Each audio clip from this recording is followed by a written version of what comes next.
All right, all right. So welcome back. Welcome back. I hope you all are healthy. I hope you all are safe.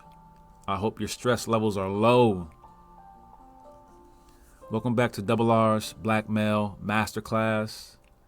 And this week, what I want to discuss is a very important topic, and that's health. Health and well-being. So I'm titling this podcast as Ain't Nobody Gonna Take Care of Your Health But You. Now, I wanted to share this because I experienced this when I was younger, and I just want to share my experience pretty much. So oftentimes, and we know from research, I'm a medical sociologist and a social psychologist, so we know from research that Black Americans particularly endure a disproportionate amount of comorbidities, which means we suffer from multiple illnesses at one time or multiple diseases at one time. You can say high blood pressure, diabetes, those things existing at one time. So Black Americans experience this disproportionately more than other racial groups, aside from indigenous Americans. But to give a little context, I'm not going to go back into history, but to give a little context, our families have learned unhealthy behaviors over the generations, and that easily gets passed down to us. So you learn these unhealthy behaviors, unhealthy ways to eat, unhealthy ways to think and behave from your family, and society impinges on how we take care of ourselves or don't take care of ourselves also.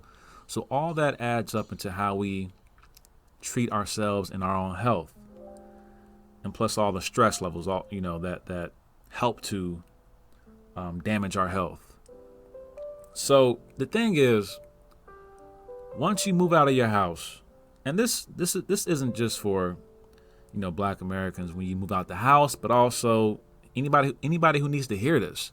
So once you move out of your caregiver's house, it can be your parents, your grandma, whoever you're living with, and you get on your own, it is your job and your job only to break free and to divorce from that unhealthy lifestyle that may have existed amongst your family, friends, cousins, all that.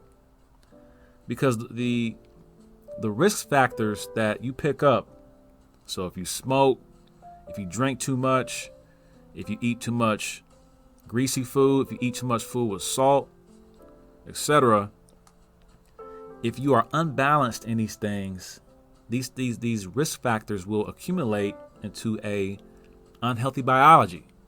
You'll become sick. Your health will start to deteriorate over time. And you don't want that.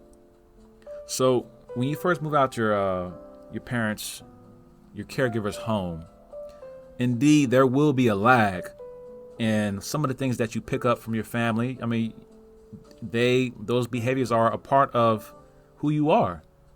So there will be a lag, and you'll be continuing certain behaviors and lifestyles, but you must do better.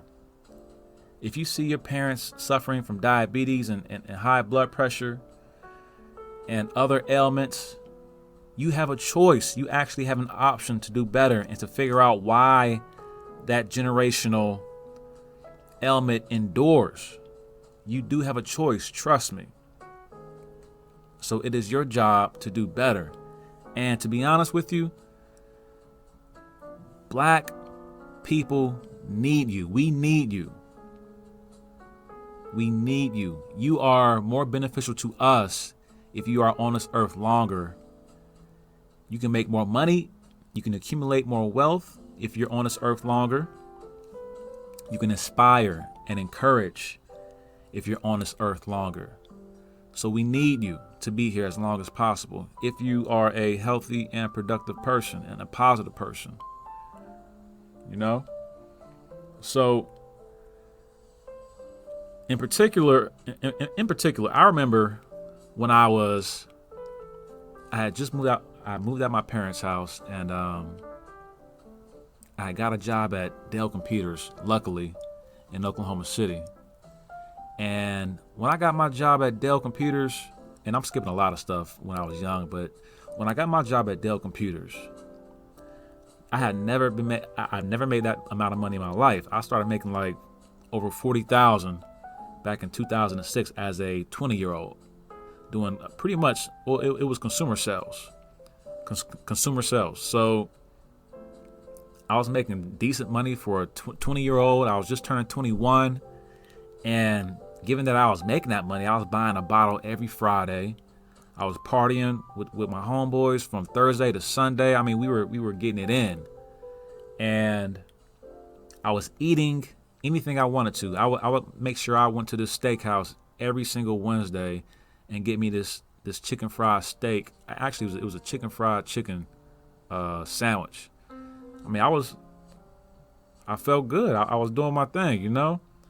So eventually, you know, once you start taking care of your health, you got to go to the doctor and do your checkup. And once I went to the doctor and did a checkup, you know, I got a physical.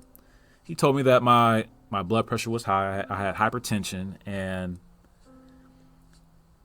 it shocked me because I didn't feel necessarily sick, but I knew that when he told me that my blood pressure was abnormally high, it was clinically high, that I needed to do better with my diet. He told me.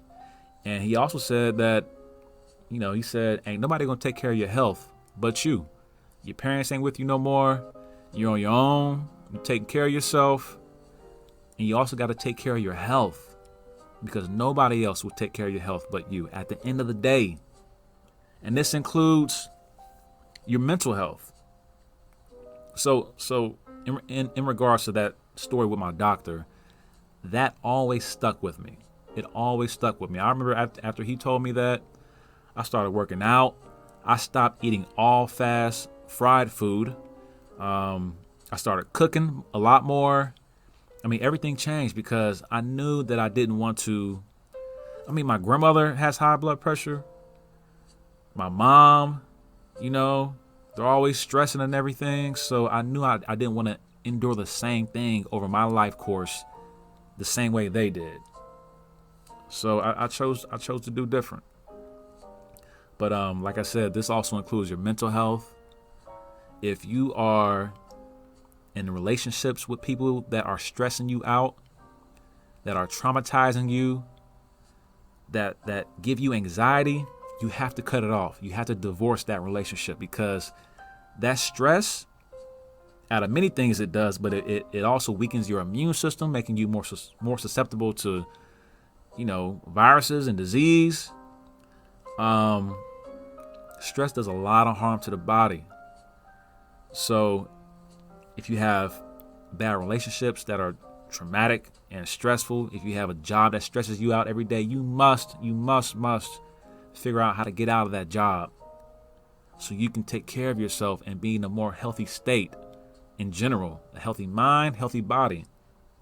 Now remember that if you have a healthy mind, everything else will be healthy.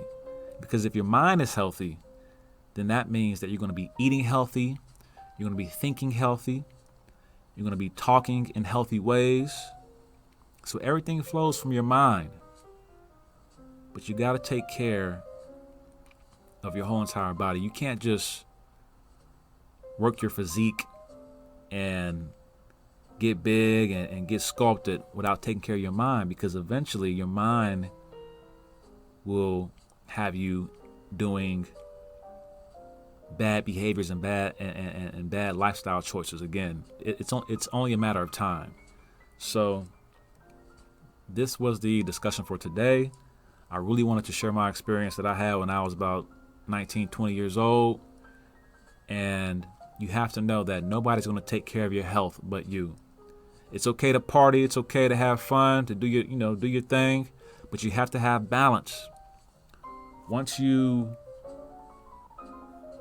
have balance, things will be well. If you're out of balance, smoking, drinking, whatever, it'll eventually catch up with you. Bad lifestyle choices with your health accumulate. So that's it for today. Take care of your health, take care of your mind, your body, and your soul. Everything else will be fine. I promise you that. That's Double R's Black Masterclass. Be easy, y'all. 1.